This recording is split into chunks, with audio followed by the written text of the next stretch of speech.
నమస్తే. ఇడు రాష్ట్ర ప్రభుత్వం చాలా సంచలనంగా తీసుకున్న ఏదైతే బీసీ కులగణనకు సంబంధించిన సర్వే రిపోర్ట్స్ ఏవైతే అవన్నీ కూడా ప్రభుత్వం ఇస్తామని చెప్పారు. అండ్ అసెంబ్లీలో తీర్మానం చేస్తామని కూడా అసెంబ్లీ సమావేశాలు కూడా నడుస్తున్నాయి.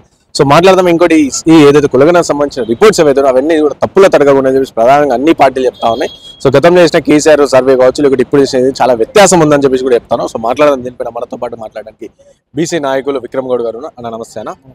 చెప్పండి. నా ఫస్ట్గా కాంగ్రెస్ పార్టీ ఏమో కామారెడ్డి డిక్లరేషన్లో భాగంగా సర్వే చేసింది అండ్ చాలా ప్రతిష్టాత్మకంగా ఉంది అని చెప్పేసి కూడా చెప్తా ఉన్నారు. సో మీరేమో తప్పుల తడక ఉందని మీరు ఆరోపిస్తా ఉన్నారు ఫస్ట్. సో ఎందుకన్నా ఇప్పుడు కాంగ్రెస్ ప్రభుత్వం ఏదైతే కులగణన చేసిందో 2014లో ఎస్కేఎస్ సర్వే కావచ్చు, లేదా 2011లో నేషనల్ సర్వే రిపోర్ట్ ప్రకారం తీసిన జనాభాలో చాలా అవకతవకలు ఉన్నాయి.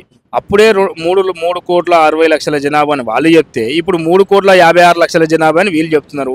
ఇంకోటి, గతంలో ఎస్కేఎస్ సర్వే ప్రకారం బీసీలు దాదాపు 1,87,00,000 పైచిలకు, అంటే దాదాపు అప్పుడే 52% హిందూ బీసీలు వచ్చారు.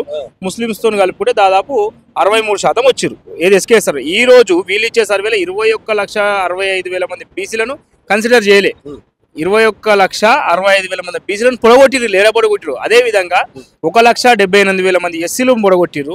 అదేవిధంగా 1,46,000 మంది ముస్లింస్లను పొడగొట్టిరు. మళ్ళీ జనాభా ఎక్కడ పోయేది? సరే, ఈ మూడు వర్గాలు తగ్గినాయంటే ఓకే. అనూహ్యంగా 15,75,000 మంది ఓసీలు పెరిగారు.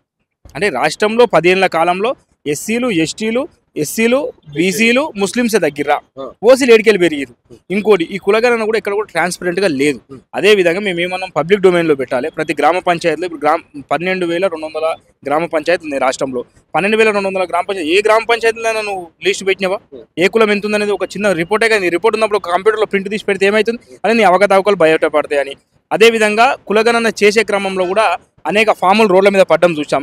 అదేవిధంగా డేటా ఎంట్రీ టైంలో కూడా కాలేజీ పిల్లలకి ఇచ్చి, ఇంజనీరింగ్ పిల్లలకు, అదేవిధంగా ఎంబీఏ పిల్లలకి ఇచ్చి ఫాముకి 25 రూపాయల చొప్పున అది ఎంట్రీ చేయించడంలో అనేక అవకతవకలు జరిగినాయి. అది ప్రభుత్వానికి తెలుసు, మనకు తెలుసు. ఎందుకంటే 2011 నుంచి ఇప్పటిదాకా అంటే యావరేజ్గా 3% రేషియో పెరిగినా దాదాపు 13.6% పెరగాలి. అంటే 4,15,00,000 పైచిలకు జనాభాని కేవలం 50-60 లక్షల జనాభాను తక్కువ చూపించుకుంటూ, అందులోనూ బీసీలను తక్కువ చూపించడం అనేది ప్రభుత్వం యొక్క కుట్ర. అంటే ఇటు చూసుకుంటే ప్రధానంగా ఏదైతే కేసీఆర్ గారు చేసిన ఎస్కేఎస్ సర్వే, సకల కుటుంబ సర్వే అని సంబంధించి అప్పట్లోనేమో బీసీ నాయకులు కావచ్చు, బీసీ సంఘాలు కావచ్చు, రేవంత్ రెడ్డి కూడా చాలా సందర్భాలు సో నువ్వు చేసిన సర్వే రిపోర్ట్లు బయట పెట్టండి అని చెప్పి చెప్తున్న పరిస్థితి. కానీ ఇప్పుడేమో అప్పుడు లెక్కలు డిఫరెంట్ ఉన్నాయి, ఇప్పుడు లెక్కలు అంటే ఆ రిపోర్ట్ కూడా బయట పెట్టలేరు, అలాంటి ఎట్లా తెలుస్తాయి అని చెప్పి కూడా కొంతమంది చెప్తున్నారు. అంటే రిపోర్టు గవర్నమెంట్ వెబ్సైట్లోనే అప్లోడ్ చేశారు. ఆ వెబ్సైట్లో పోతే మీకు కూడా తెలుస్తుంది.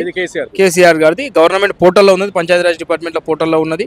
అదేవిధంగా ఇప్పుడు యావరేజ్గా తీసుకుంటే భారతదేశ జనాభా 1,28,00,000 నుంచి 1,46,00,000 మనం ఎదిగినప్పుడు కేవలం తెలంగాణ రాష్ట్రంలో తగ్గుతామా?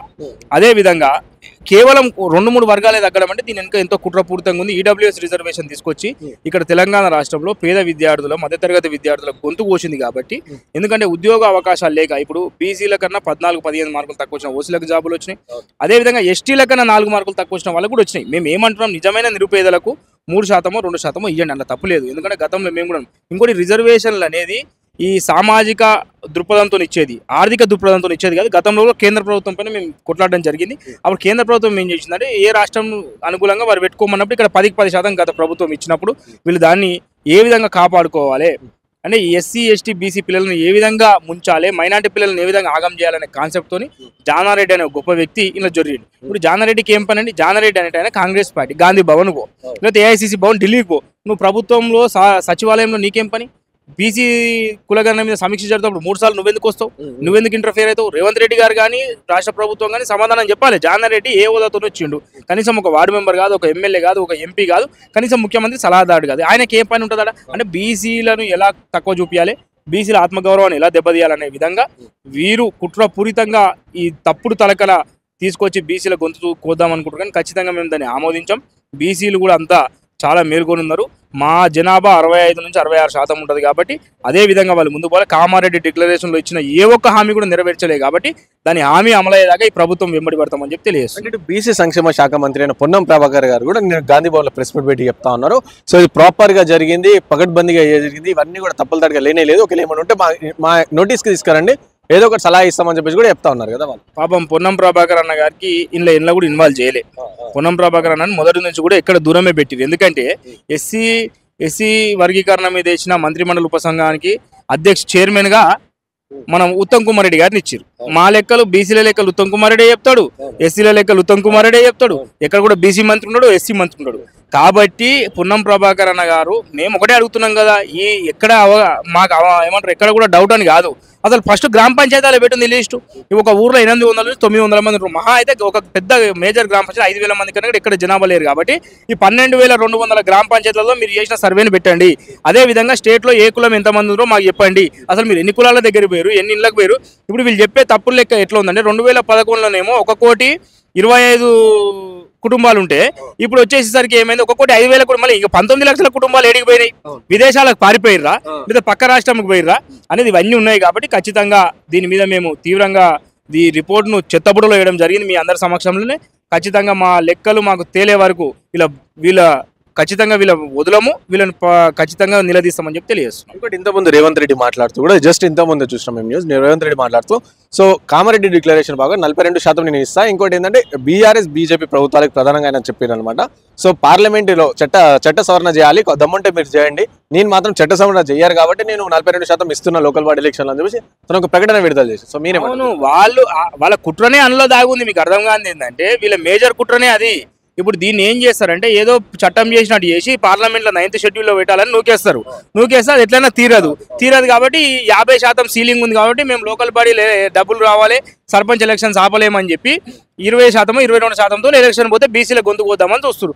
పోనీ మేము గట్టిగా పోయి కోర్టుకు ప్రశ్నిద్దామని మీ జనాభానే 52% లేదు, మీకు 42% ఎట్లా ఇవ్వాలని అంటారు. కాబట్టి వాళ్ళు చాలా వ్యూహాత్మకంగా బీసీలను ఏ విధంగా ముంచాలి, బీసీలను ఏ విధంగా ముందుకు రానియొద్దనే వ్యూహాత్మకంతో మంత్రి శ్రీధర్ బాబు గారు, ఉత్తమ్ కుమార్ రెడ్డి గారు, రేవంత్ రెడ్డి గారు, జానారెడ్డి గారు చేసిన గేమ్ ఇది. వాళ్ళు అనుకుంటారు ఏదో 18 వ్యూహంలో బీసీలను, ఎస్సీలను, ముస్లిం మన మైనారిటీలను బంధించడం వీళ్ళు పనిచేద్దాం అనుకుంటున్నాను. ఖచ్చితంగా వారు తీసుకున్న గోతులో వారే పడతారు.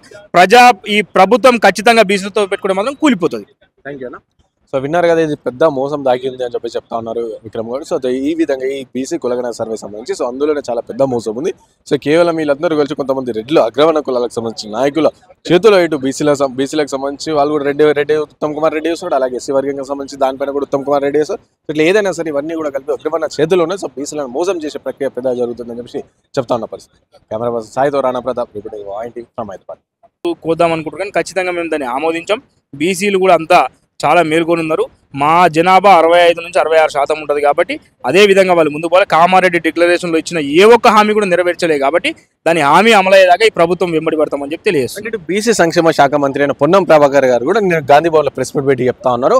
సో ఇది ప్రాపర్ గా జరిగింది, పకడ్బందీగా జరిగింది, ఇవన్నీ కూడా తప్పులు తడగా లేనే లేదు. ఒకవేళ ఏమైనా ఉంటే మా నోటీస్కి తీసుకురండి, ఏదో ఒకటి సలహా ఇస్తామని చెప్పేసి కూడా చెప్తా ఉన్నారు కదా వాళ్ళు. పాపం పొన్నం ప్రభాకర్ అన్న గారికి ఇంట్లో కూడా ఇన్వాల్వ్ చేయలే. పొన్నం ప్రభాకర్ అన్న మొదటి నుంచి కూడా ఎక్కడ దూరమే పెట్టింది. ఎందుకంటే ఎస్సీ వర్గీకరణ మీద ఇచ్చిన మంత్రిమండలి ఉపసంఘానికి చైర్మన్ గా మనం ఉత్తమ్ కుమార్ రెడ్డి గారిని ఇచ్చారు. మా లెక్కలు బీసీల లెక్కలు ఉత్తమ్ కుమార్ రెడ్డి చెప్తాడు, ఎస్సీల లెక్కలు ఉత్తమ్ కుమార్ రెడ్డి చెప్తాడు. ఎక్కడ కూడా బీసీ మంత్రి ఉన్నాడు, ఎస్సీ మంత్రి ఉన్నాడు. కాబట్టి పొన్నం ప్రభాకర్ అన్న